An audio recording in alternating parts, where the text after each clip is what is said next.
का सवाल ये भी उठता है कि सर किसी की मम्मी का नाम और किसी की रानी का नाम ये महत्वपूर्ण थोड़ी है।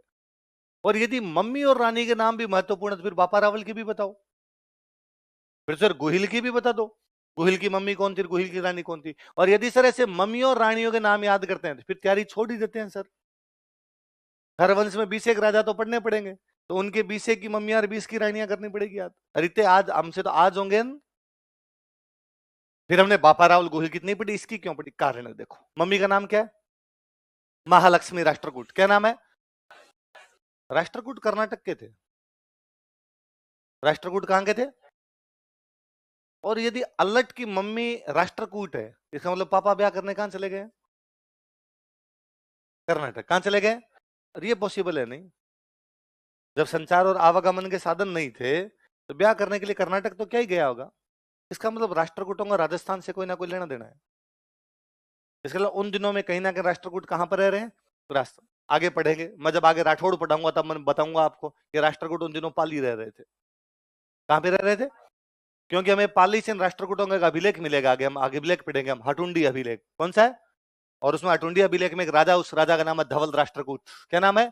और वो लिखता है कि मालवा के परमारों ने, किसने? शक्ति कुमार पर आक्रमण कर दिया है। कहां पर आक्रमण कर दिया? मेवाड़ के शक्ति कुमार पर आक्रमण कर दिया। मैं बचा रहा हूं। वो धवल राष्ट्रकूट जो कि पाली का राजा है, वो लिख रहा है कि शक्ति कुमार जो कि मेवाड़ का राजा, उस पर मालवा के परमारों ने अटैक कर दिया था, तब उसको मैंने बचाया। वो शक्ति कुमार की सहायता करने जा रहा है, इसका मतलब शक्ति कुमार रिश्तेदार है। शक्ति कुमार क्या है? इसका मतलब उसकी बहन या भुआ रही होगी महालक्ष्मी, जिसकी शादी उधर की होगी। इसे पता चलता है कि राष्ट्रकूट भले ही साउथ इंडिया गए थे पर उनका राजस्थान से कोई ना कोई लेना देना। अपने एक तो ये नई बात पता चलती है। फिर दूसरा, उसकी रानी का नाम क्या है? हरिया देवी। कौन से वंश की है? हूण तो भाई साहब थे ही मध्य एशिया के। हूण कहां के थे? एक ईरान से पार के पड़े थे, ईरान से आगे के थे। तो क्या अल्लट यूं ईरान गया था ब्याह करने के लिए? हम कहते ना, हूण इधर आ गए थे, हूण इंडिया की तरफ आ गए थे। फिर हम कहते फिर भी क्या बड़ी बात है, उस समय माइग्रेशन हुआ करता था, इधर वाले इधर जाते, उधर वाले इधर आ गए होंगे, ब्याह भी कर लिया होगा, हम क्यों पढ़े सर उसमें? इसमें बड़ी शानदार बात है। इसमें बात यह कि हूण मध्य एशिया से आए और आके राजस्थान की संस्कृति में मिल गए, आके इंडिया की संस्कृति में मिल गए। ये भारतीय संस्कृति की महानता है कि जो कोई बाहर से आया हमने उसको अपने अंदर मिला लिया, हमने उसके साथ कोई भेदभाव नहीं किया, उनको हमने कहा कि मिल मिला जाओ। हम आगे पढ़ेंगे, जब एंशिएंट पढ़ेंगे तब हम पढ़ेंगे शक, कुषाण, हूण, ये सारे मध्य एशिया से आए थे। कहां से आए थे? कौन कौन? क्या आज आप एक भी आदमी के बारे में मुझे कह सकते हो क्या सर कि सर इस आदमी पे मुझे शक है कि ये शक है? कह सकते हो आप? नहीं लगता ना भाई, मध्य एशिया से आए थे तो उनके वंशज अपने बीच ही बैठे होंगे। आप किसी कह सकते हो कि सर ये मुझे कुषाण लगता है थोड़ा थोड़ा, या किसी को आपको तो सर ये हूण नहीं लग रहा क्या आपको? देखो सर इसी शकली हूणों में मिल रही है एकदम। नहीं कह सकते ना, इसका हम में मिल गए।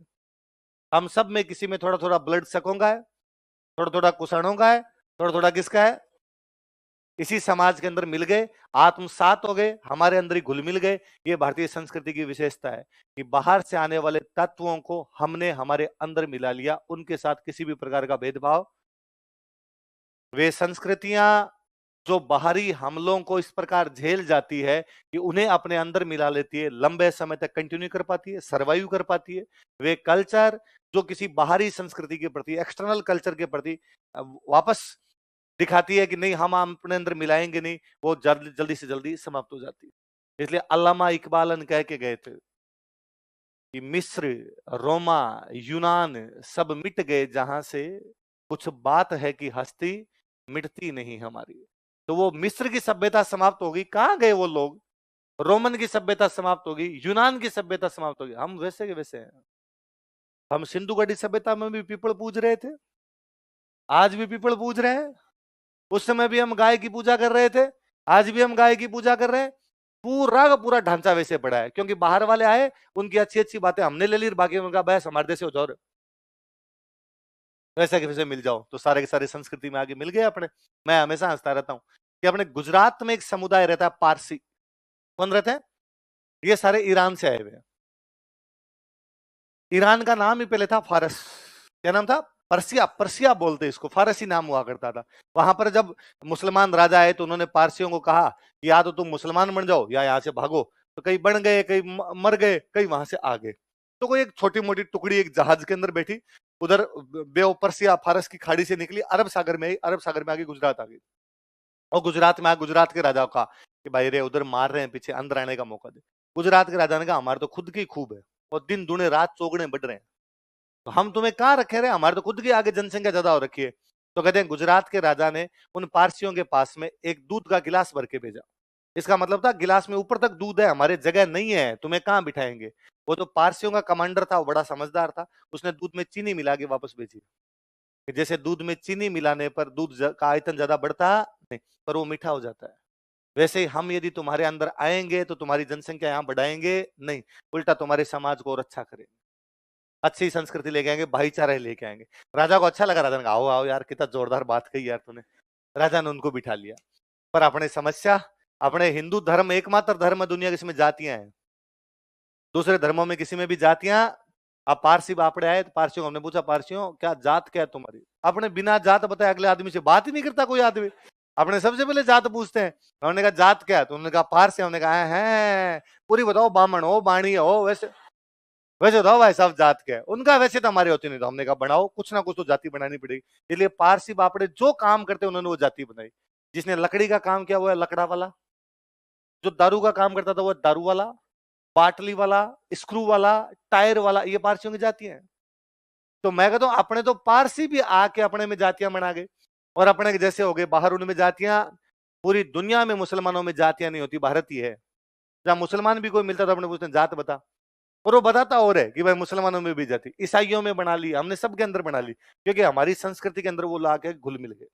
हमारी संस्कृति के जैसे ही हो गए तो उनपे बाहर का असर अब दिखाई नहीं दे।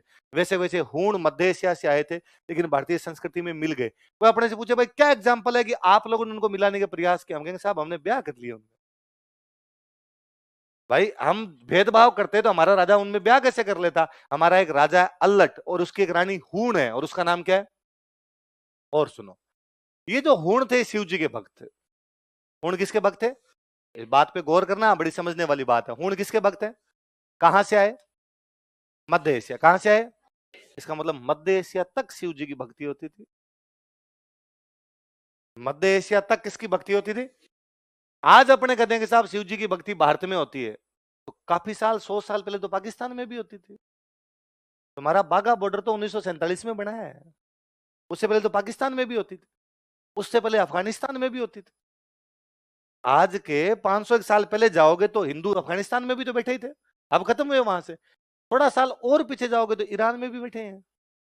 इसका मतलब भारतीय संस्कृति का विस्तार वहां तक है। हूण शिव जी की भक्ति किया करते, और शिव जी के इतने कट्टर भगत थे कि जब भी कोई युद्ध करने जाते नारे लगाते हर हर महादेव। ये हर हर महादेव का नारा ही हूण लाए हैं, इससे पहले अपने हर हर महादेव नहीं बोलते थे। आप अब कोई कोई काम करते तो बोल देते हो हर हर महादेव, इसका मतलब आप सारे क्या हो क्या हो सारे हूण यहां पर आए, हूणों की एक राजकुमारी, उस राजकुमारी का नाम है हरिया देवी। हूण किसके भक्त है, शिव जी। मेवाड़ वाले भी अपने आप को किसका दीवान मानते हैं, एकलिंग। एकलिंग जी किसके भक्त, एकलिंग जी मतलब शिव जी। अल्लट हरिया देवी कह रहा है कि हरिया देवी मैं शिव जी का भक्त, तुम भी, क्यों ना दोनों मिलके शिव जी की भक्ति।